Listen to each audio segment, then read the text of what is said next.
शिवसेनेचे आमचे कोल्हापूरचे आमदार राजेश क्षीरसागर हे पोलिसांच्या समोर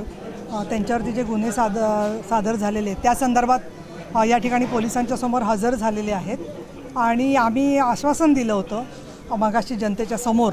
की आम्ही शांततामय मार्गाने इथे कोल्हापूरच्या पोलीस स्टेशनमध्ये येऊ आणि त्याप्रमाणे आता पोलिसांच्याकडे हजर झाल्यावर पुढची जी काही कायदेशीर प्रक्रिया असेल ती आता लवकरच पूर्ण होईल आणि त्याच्या पुढे काय आहे, कशा पद्धतीने कोर्टामध्ये नेणार किंवा काय या संदर्भामध्ये पोलीस आम्हाला लवकरच माहिती देतील। परंतु आमची हीच अपेक्षा आहे आणि एका बाबतीत आम्ही आता DYSP श्री पवार यांना स्पष्टीकरण विचारलं की अधिकृतरित्या मला तुम्ही सांगा की विनयभंगाच्या कलमाच्या संदर्भात काय सद्यस्थिती आहे आणि त्यावर त्यांनी सांगितलं की एका समूहावरती तो गुन्हा दाखल केलेला आहे। वैयक्तिक आमदार राजेश क्षीरसागर यांच्यावरती त्याच्यात कुठला असा दोषारोप नाही आहे आणि जो विनयभंग म्हटलेला आहे तोही अज्ञात इसमानी असा शब्द वापरलेला आहे। त्यामुळे त्या समूहाच्या संदर्भात देखील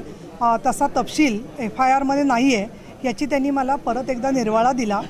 अर्थात या संदर्भामध्ये कोर्टामध्ये हजर झाल्यावर आणि पुढे चार्जशीटमध्ये काय होतं आहे याच्यानुसार आम्हाला वस्तुस्थिती स्पष्ट होईल। परंतु कोल्हापूरचे पोलीस त्यांना जी समोर वस्तुस्थिती दिसली त्याप्रमाणे त्यांनी या बदल केला असेल तो निश्चितपणाने योग्य बदल आहे आणि त्या संदर्भात न्यायदेवता हे म्हणणं समजून घेऊन योग्य मानून आमची अशी अपेक्षा आहे की त्या कलमांच्या नुसार योग्य ती कारवाई न्यायालयाने करावी आणि अर्थातच आमची ही विनंती राहील की त्यांना जामीन मिळावा।